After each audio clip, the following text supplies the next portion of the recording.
આજથી લગભગ 5000 વર્ષ પહેલા સમુદ્રની વચ્ચે એક ભવ્ય નગરી વસેલી હતી જ્યાં 9 લાખથી પણ વધુ મોટા મોટા મહેલો હતા જેમાં હીરા અને સોનાની સાથે સાથે બીજા પણ અનેક અમૂલ્ય રત્નોથી કારીગરી કરવામાં આવી હતી. આ શહેર એટલું બધું સુવ્યવસ્થિત હતું કે આજના મોટા મોટા શહેરો પણ તેની સામે નિષ્ફળ જાય પણ પછી એક દિવસ અચાનક આ ભવ્ય શહેર જોતજોતામાં સમુદ્રમાં સમાઈ ગયું. હવે સમયમાં આગળ આવીએ. આ વાત છે 1983ની. ગુજરાતના ઓખા તટ પાસે અરબ સાગરના મોજા એક અજીબ બેચેની સાથે કિનારા સાથે અથડાઈ રહ્યા હતા. ભારતીય પુરાતત્વવિદોની એક ટીમ ડાઇવિંગના સાધનોથી સજ્જ સમુદ્રની સપાટી પર ઊભી હતી. કોઈને ખબર નહોતી કે થોડી જ ક્ષણો પછી તેઓ એક એવું દ્રશ્ય જોવાના છે જે ઇતિહાસની ધારણાઓને હલાવી દેશે. જેવા તેમણે સમુદ્રની નીલી ગહેરાઈઓમાં છલાંગ લગાવી નીચે ઉતરતા જ રેતી ખડકો અને પથ્થરોની વચ્ચે તેમને કંઈક અકુદરતી દેખાયું, કંઈક એવું જે કોઈ સમયની ગવાહી આપતું હતું. તેમનું શરીર થંભી ગયું,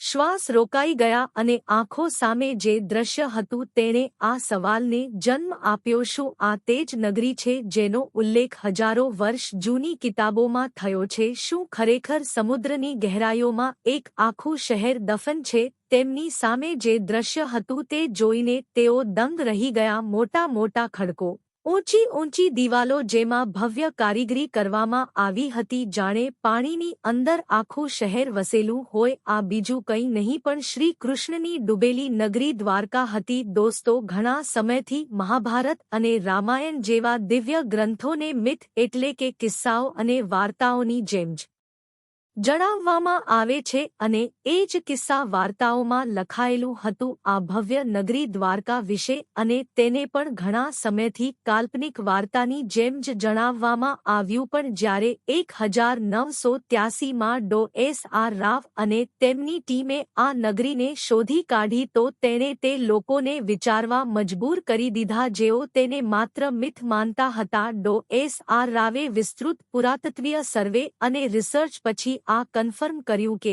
આ એ જ દ્વારકા નગરી છે જેનું વર્ણન મહાભારત અને હરિવંશ પુરાણમાં મળે છે.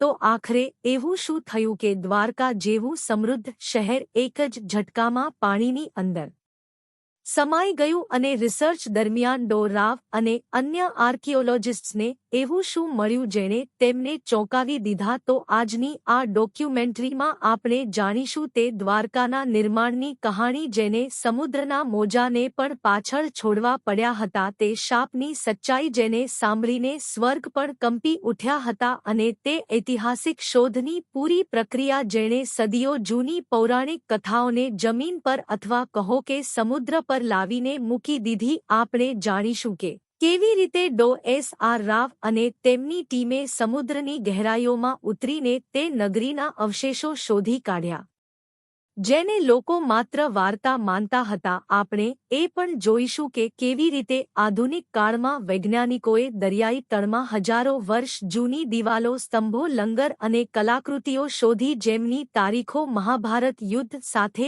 મેળ ખાય છે.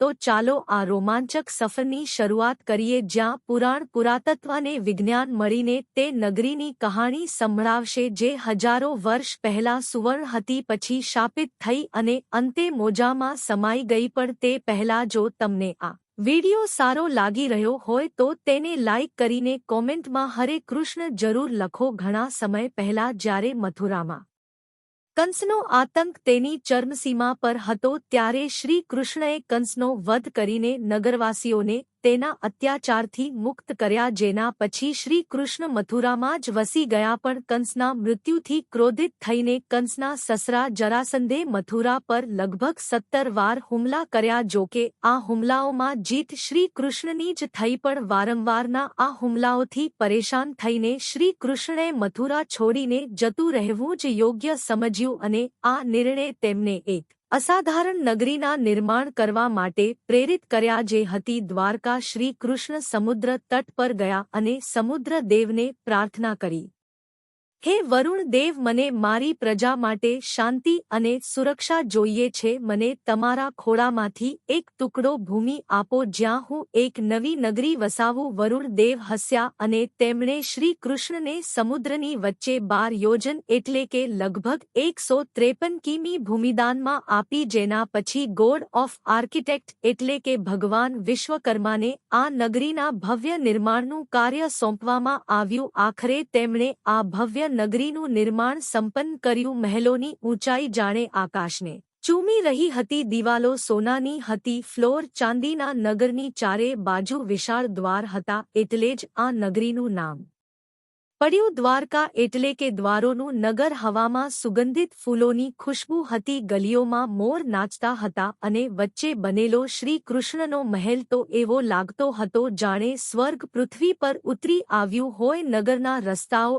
એવી રીતે બનાવવામાં આવ્યા હતા કે તે સીધા બંદરગાહ સુધી પહોંચતા હતા. સમુદ્રથી વ્યાપાર માટે વિશેષ ગોદીઓ બનાવવામાં આવી જ્યાં જહાજ સરળતાથી આવી જઈ શકે. શહેરમાં જળ પૂર્તિ માટે સિંચાઈ પ્રણાલી હતી જે તે કાળમાં અત્યંત દુર્લભ માનવામાં આવતી હતી. સ્વચ્છ જળના તળાવ, લીલાછમ બાગ અને સજાવેલા બજાર આ નગરીને ન ફક્ત સુંદર પણ સંપૂર્ણપણે આત્મનિર્ભર બનાવતા હતા. ભાગવત પુરાણ અનુસાર દ્વારકામાં કુલ 900થી વધુ ભવ્ય મહેલ હતા જે ચંદ્રકાંત, હીરામણી અને સોનાના બનેલા હતા. શ્રી કૃષ્ણએ પોતે તે મહેલો પોતાના પ્રિયજનો માટે બનાવ્યા હતા. બલરામ, રૂકમણી, સત્યભામા, જાંબવતી અને અન્ય રાણીઓ માટે અલગ અલગ રાજમહેલ. આ મહેલો ન ફક્ત વાસ્તુકલાના ચમત્કાર હતા પણ અધ્યાત્મ અને ભક્તિનું પ્રતીક પણ. આ અંત નહોતો, હવે શરૂ થવાનો છે તે અધ્યાય જેણે દ્વારકાને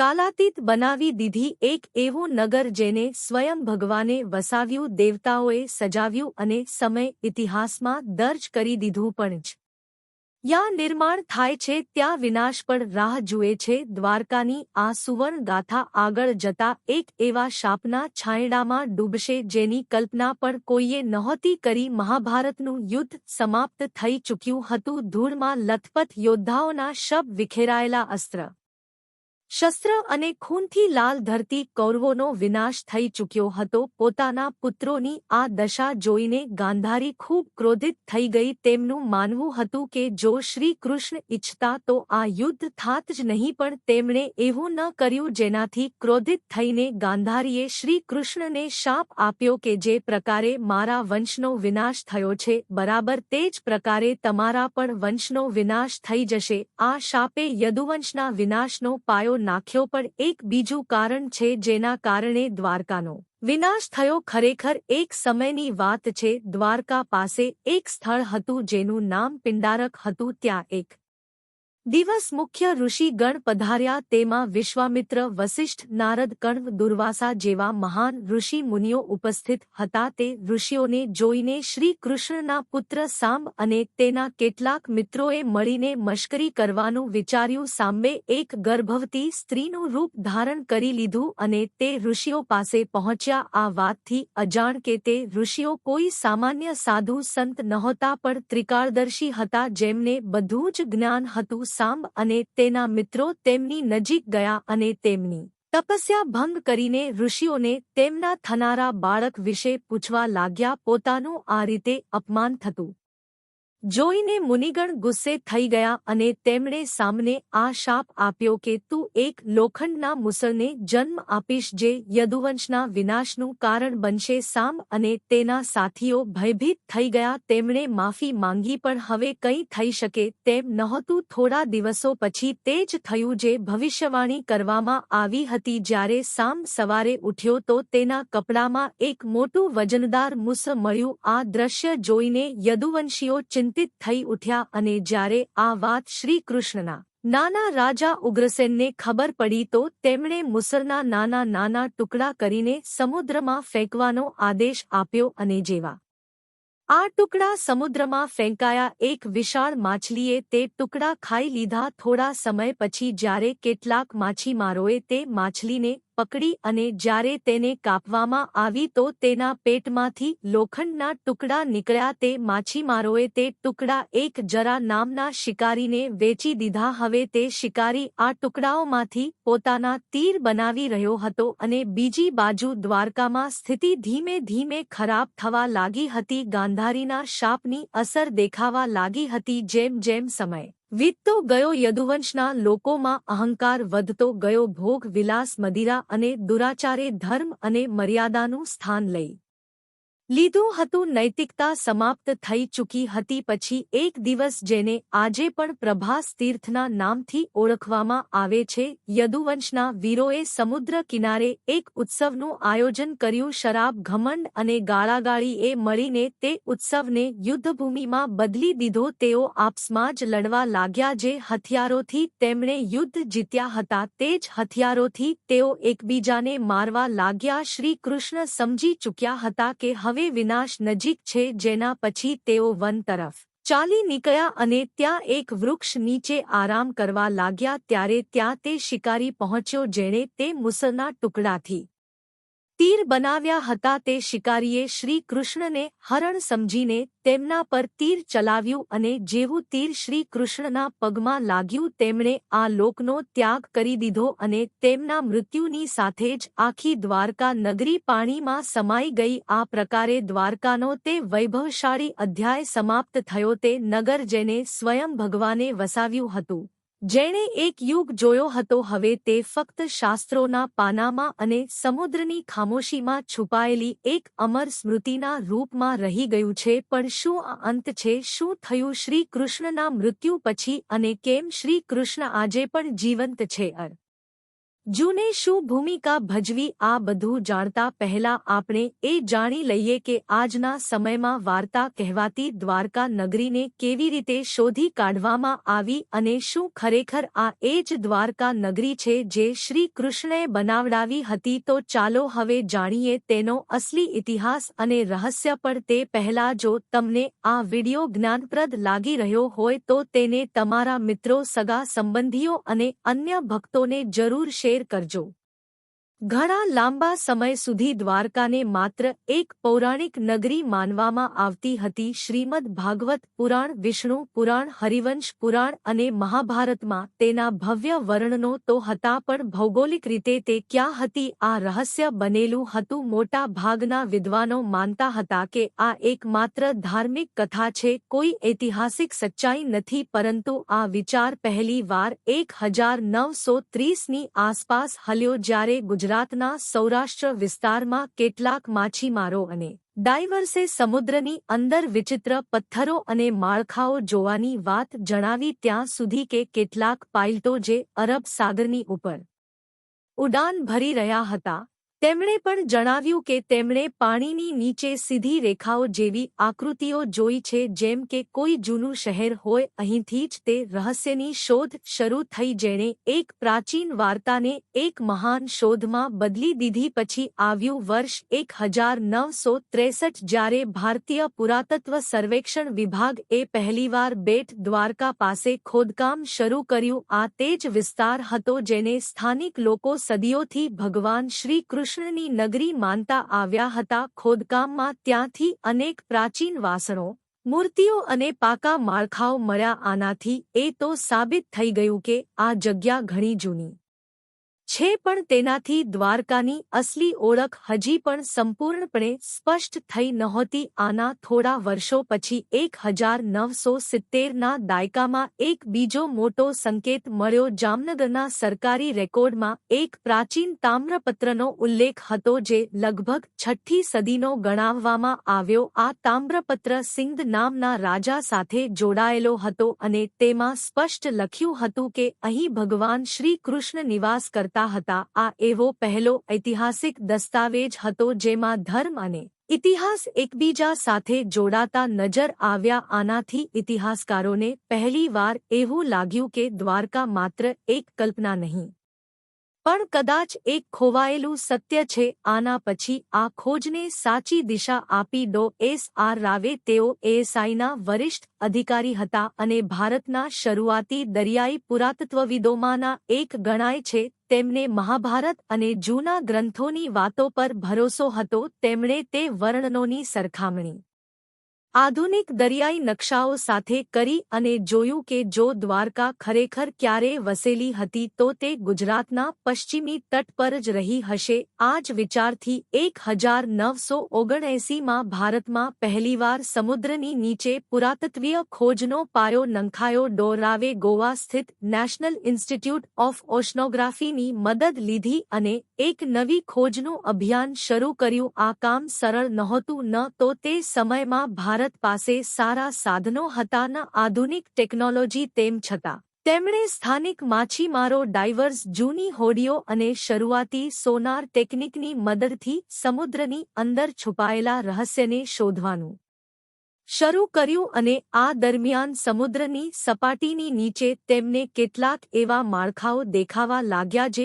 કોઈપણ દૃષ્ટિકોણથી કુદરતી નહોતા લાગતા. ત્યાં પથ્થરોની લાંબી દિવાલો હતી, મોટા મોટા થાંભલા હતા અને એવા લંગર પણ મળ્યા જે સ્પષ્ટ જણાવતા હતા કે ત્યાં ક્યારેક જહાજ આવજા કરતા હશે, એટલે કે આ જગ્યા એક જૂનું બંદરગાહ રહ્યું હશે. પણ આ તો ફક્ત શરૂઆત હતી, અસલી ખુલાસા તો હજી બાકી હતા. 1979ની ખોજે એક એવો દરવાજો ખોલી દીધો હતો જેની પાછળ છુપાયેલી હતી એક બહુ જૂની, લગભગ ભૂલાયેલી કહાણી. હવે 1980નો દાયકો તે કહાણીને સાચી સાબિત કરવાની જિદ્દ બની ચૂક્યો હતો અને આ જિદ્દનું સૌથી મોટું કારણ હતા ડો એસ.આર. રાવ. ડો રાવને મહાભારત અને પુરાણોમાં લખેલી વાતો પર પૂરો ભરોસો હતો. તેમણે તે ગ્રંથોના નકશાઓ અને વર્ણનોને વાંચ્યા, સમજ્યા અને પછી આધુનિક દરિયાઈ નકશાઓ સાથે મેળવ્યા. તેમને વિશ્વાસ હતો કે શ્રી કૃષ્ણની તે નગરી, જેને દુનિયાએ માત્ર એક કહાણી માની લીધી હતી, તે ક્યાંક ને ક્યાંક અરબ સાગરની નીચે આજે પણ મોજૂદ છે. પરંતુ તેમની આ સફર બિલકુલ પણ સરળ નહોતી. તે સમયે ભારતમાં દરિયાઈ ખોદકામ એક બિલકુલ નવું ક્ષેત્ર હતું. ન તો સરકાર પાસે આ કામ માટે પર્યાપ્ત પૈસા હતા, ન વૈજ્ઞાનિકોને આ વાત પર ભરોસો હતો કે સમુદ્રની નીચે કોઈ શહેર પણ હોઈ શકે છે. ઘણા બધા લોકો આ પ્રયાસને માત્ર ધાર્મિક વિચારનો ભાગ માનતા હતા. ઘણા લોકોએ ડો રાવને કહ્યું, પૌરાણિક કથાઓને ઇતિહાસ સાથે જોડવાનો શું ફાયદો? પણ તેમણે ક્યારેય હાર ન માની. ડો રાવે એએસઆઈ અને ગોવાના નેશનલ ઇન્સ્ટિટ્યૂટ ઓફ ઓશનોગ્રાફી સાથે મળીને એક દરિયાઈ અભિયાન શરૂ કર્યું. ઇન્ડિયન નેવીના ડાઇવર્સની પણ મદદ લેવામાં આવી. પણ પડકાર માત્ર એ નહોતો કે લોકો વિશ્વાસ નહોતા કરી રહ્યા. અસલી મુશ્કેલી હતી ટેકનોલોજી અને સંસાધનોની કમી. તે સમયે ન તો સોનાર જેવી આધુનિક ટેકનિક હતી, ન પાણીની અંદર કામ કરનારા રોબોટ્સ. ડાઇવર્સને પોતાના હાથોથી સમુદ્રની સપાટીને તપાસવી પડતી હતી. 1980ના દાયકામાં, એટલે કે લગભગ 40 વર્ષ પહેલા, સમુદ્રમાં જઈને ખોદકામ કરવું કોઈ સરળ કામ નહોતું. આના માટે આર્કિયોલોજિસ્ટ્સ, ડાઇવર્સ, ઓશનોગ્રાફર્સ, અંડર વોટર ફોટોગ્રાફર્સ, હિસ્ટોરિયન્સ, જિયોલોજિસ્ટ્સ અને ઘણા ટેકનિશિયનોની જરૂર પડતી હતી. આટલી મોટી ટીમને બનાવવી અને તેમને કામ પર લગાવવા એ પોતાનામાં એક મોટું કામ હતું. તેમ છતાં રાવે હાર ન માની. ફંડિંગની એટલી કમી હતી કે તેમણે પોતાના પગારમાંથી ટીમનું ભોજન પણ ખરીદ્યું. તેમણે માત્ર 800 રૂપિયામાં અભિયાન શરૂ કર્યું હતું અને આ પણ તેમને નાના નાના ફંડ્સ ભેગા કરીને મળ્યા હતા. તેઓ ઈચ્છતા હતા કે સરકાર એક કાયમી દરિયાઈ પુરાતત્વીય એકમ બનાવે. પણ આ એટલું પણ સરળ નહોતું. 1983થી 1992ની વચ્ચે રાવની ટીમે લગભગ 12 વાર સમુદ્રમાં જઈને ખોદકામ કર્યું. ખોજ માટે બેટ દ્વારકા અને આસપાસના વિસ્તારોને પસંદ કરવામાં આવ્યા અને પછી એક એક કરીને સામે આવવા લાગ્યા એવા પુરાવા જેમણે ન માત્ર ભારતને પણ આખી દુનિયાને ચોંકાવી દીધી. ડાઇવર્સે સમુદ્રના તળથી લગભગ 30 મીટર નીચે 560 મીટર લાંબી પથ્થરોની દિવાલ શોધી કાઢી. આ કોઈ કુદરતી બનાવટ નહોતી. આ માણસો દ્વારા બનાવેલા શહેરની દિવાલ હતી. તેની બનાવટ એવી જ હતી જેવી મહાભારતમાં દ્વારકાના વર નનમાં મળે છે પછી મળ્યા 30થી પણ વધુ પથ્થરના થાંભલા જે કદાચ કોઈ મહેલ કે ભવનનો ભાગ રહ્યા હશે એવા લંગર એટલે કે એન્કર્સ મળ્યા જેનાથી ખબર પડતી હતી કે ત્યાંથી હોડીઓ ચાલતી હતી કેટલાક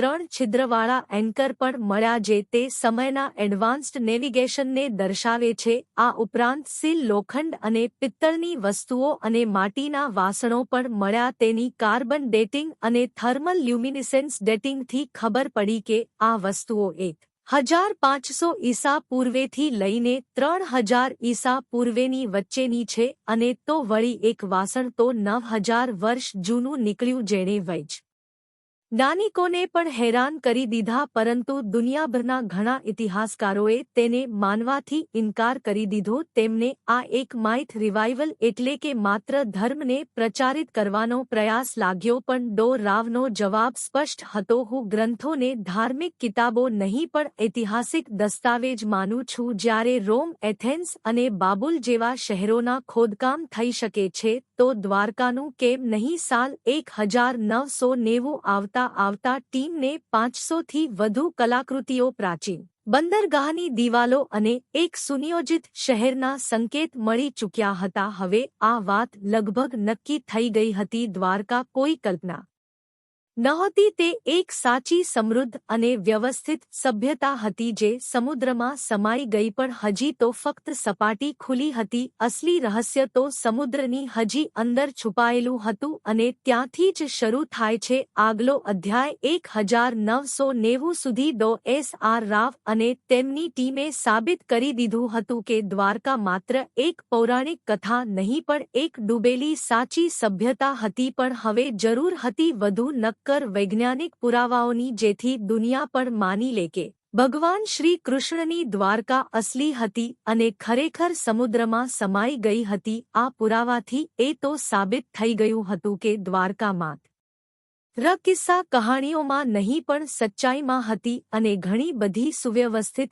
હતી પણ તે સમયે ફંડિંગની કમીને કારણે તેના રિસર્ચને રોકી દેવામાં આવ્યું પછી વર્ષ 2001માં આ દિશામાં એક બહુ મોટું પગલું ઉઠાવવામાં આવ્યું ભારતીય પુરાતત્વ સર્વેક્ષણ અને એનઆઈઓટી એ મળીને એક મોટું વૈજ્ઞાનિક અભિયાન શરૂ કર્યું જગ્યા પસંદ કરવામાં આવી કચ્છનો અખાત અને બેટ દ્વારકાનો વિસ્તાર આ વખતે અભિયાનમાં ફક્ત પુરાતત્વવિદ જ નહીં પણ સમુદ્ર વૈજ્ઞાનિક ભૂગર્ભશાસ્ત્રી નૌસેનાના ડાઇવર્સ સોનાર ટેકનિકના નિષ્ણાતો અને ઇન્ટરનેશનલ કાર્બન ડેટિંગ લેબ્સ પણ જોડાયા હતા આ ખોજની કમાન સંભાળી હતી ડો આલોક ત્રિપાઠીએ જેના દરિયાઈ પુરાતત્વ નિદેશક હતા અને તેમની સાથે હતા ડો રાજીવ નિગમ જે તે સમયના મરીન સાયન્સ પ્રમુખના રૂપમાં કામ કરી રહ્યા હતા આ વખતની ખોજ પહેલાથી અલગ હતી આ હાઈટેક હતી હવે તેમાં માત્ર આંખોથી નહીં પણ મશીનોથી ખોજ કરવામાં આવી રહી હતી 2001થી 2007 સુધી સમુદ્રની અંદરનો પૂરો હાઇડ્રોગ્રાફિક સર્વે કરવામાં આવ્યો એડવાન્સ સોનાર અને સબ બોટમ પ્રોફાઇલર જેવા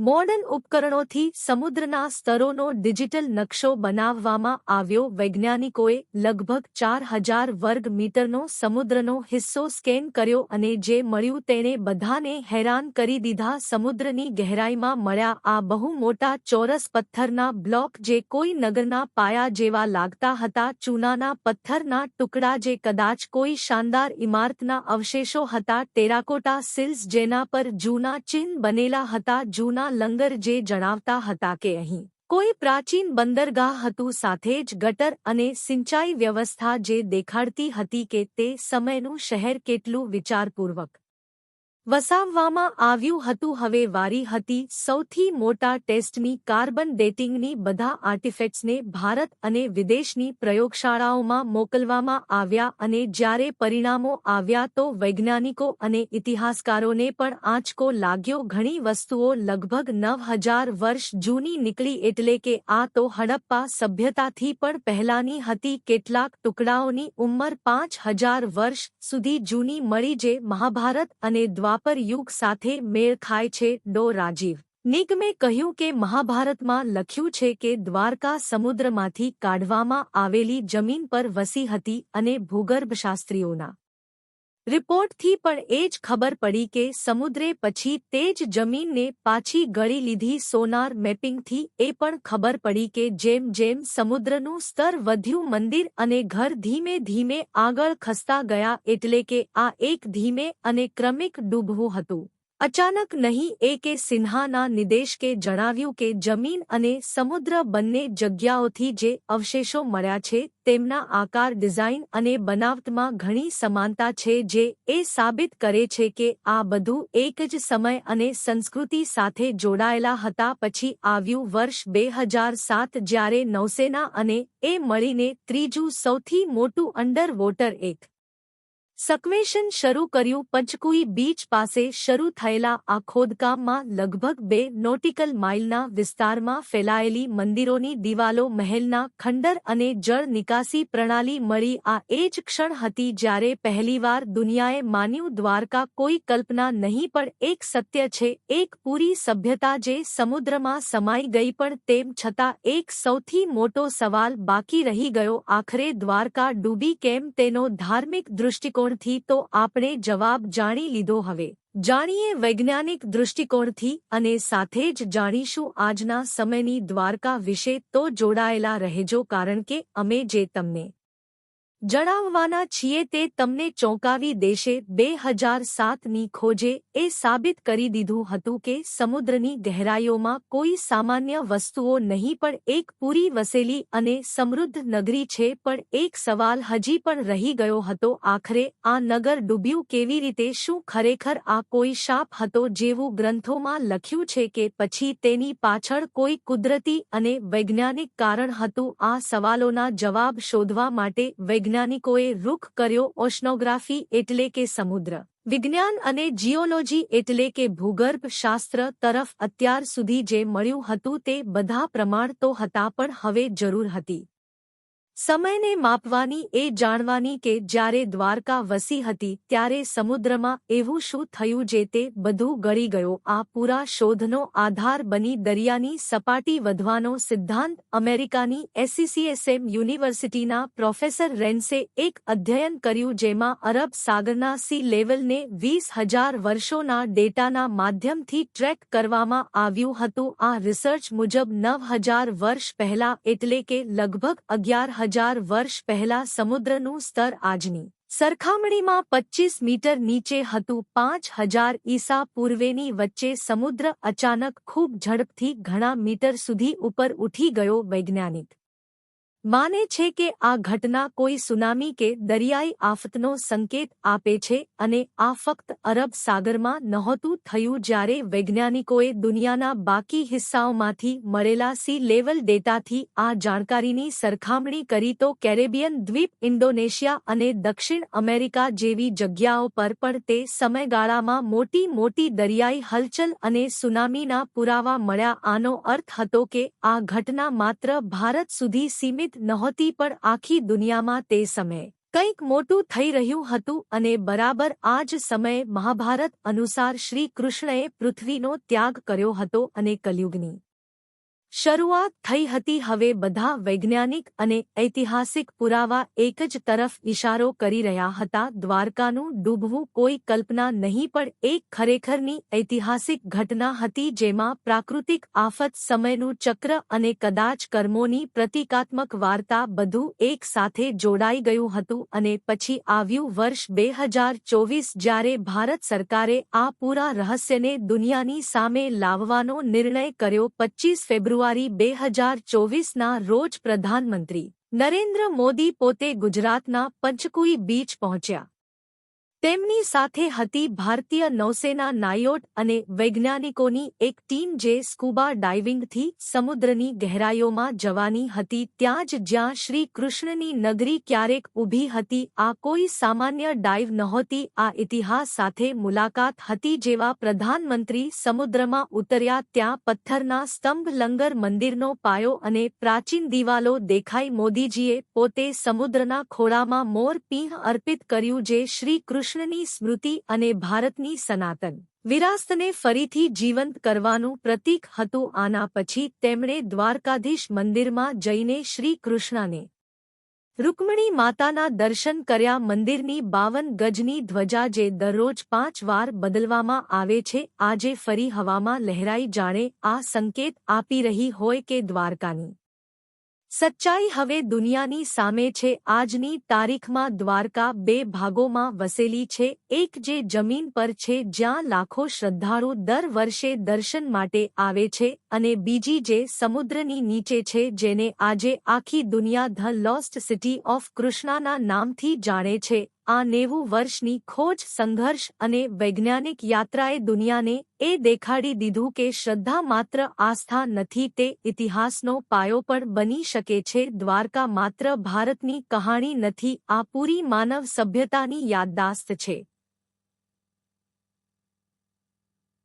જે એ શીખવે છે કે સત્ય અને સંસ્કૃતિને ભૂલાવી શકાય નહીં ભલે તે ગમે તેટલી ગહેરાઈમાં કેમ ન છુપાયેલું હોય અને એટલે જ આજે પણ દ્વારકા જીવંત છે ક્યારેક મંદિરની ઘંટડીઓમાં ક્યારેક સમુદ્રના મોજામાં અને હવે વૈજ્ઞાનિક રિપોર્ટોમાં પણ તો ચાલો મિત્રો હવે ચાલીએ આપણા છેલ્લા અધ્યાય તરફ શતાબ્દીઓ વીતી ગઈ યુગ બદલાયા રાજવંશ મટી ગયા સભ્યતાઓ ઉગતી અને પડતી રહી પણ સમુદ્ર તે આજે પણ મૌન છે શાંત ગૂઢ અને રહસ્યમય તેના મોજાની નીચે દબાયેલી દ્વારકાની નગરી આજે પણ જાણે કોઈની રાહ જોઈ રહી છે ના જાણે કોના માટે કદાચ તેના નિર્માતા શ્રી કૃષ્ણના ફરી પાછા આવવા માટે કે કદાચ આ ધરતીના ઇન્સાનોના તે બોધ માટે જ્યારે તેઓ ફક્ત ઇતિહાસ નહીં પણ પોતાની આસ્થામાં છુપાયેલા સત્યને પણ ઓળખવાનું શીખે દ્વારકા કોઈ કલ્પના નહોતી તે એક યથાર્થ હતો એક સુવર્ણ યથાર્થ જેને એક શાપે ગળી લીધો એક સમય છુપાવી દીધો અને એક સમુદ્રે પોતાની ગહેરાઈઓમાં સમાવી લીધો પણ તે સત્ય આજે ફરી ઉભરી રહ્યું છે તૂટેલા સ્તંભોમાં પુરાતત્વની રિપોર્ટોમાં સોનારના મોજામાં અને એક રાષ્ટ્રની આસ્થામાં આ પૂરી ડોક્યુમેન્ટરીએ આપણને એ શીખવ્યું કે આસ્થા અને વિજ્ઞાન 2 વિપરીત ધ્રુવ નથી તે એક જ સત્યની 2 રાહ છે એક રાહ આપણને વિશ્વાસ અપાવે છે અને બીજી તેને પ્રમાણિત કરે છે દ્વારકાની કહાણી માત્ર એક શહેરની કહાણી નથી આ તે સંસ્કૃતિની કહાણી છે જે પોતાના શિખર પર પણ વિનમ્ર હતી અને પોતાના અંતમાં પણ દિવ્ય આ તે ઈશ્વરની નગરીની કહાણી છે જેણે પોતાના જીવનથી કર્મનો સાર જણાવ્યું અને પોતાના અંતથી સંયમ અને સ્વીકૃતિનો અને જ્યારે આગલી વાર તમે સમુદ્રના મોજા જુઓ જરા થંભી જજો કદાચ કોઈ અગાધ ગહેરાઈમાંથી તમને કોઈ વાંસળીની ધૂન સંભળાય કદાચ તે દ્વારકાધીશ હજી પણ તમને પોકારી રહ્યા હોય પોતાના નગરથી પોતાના સત્યથી કારણ કે કેટલીક વાર્તાઓ ખતમ નથી થતી તે માત્ર રાહ જુએ છે ફરીથી જગાડવામાં આવવાની જય દ્વારકાધીશ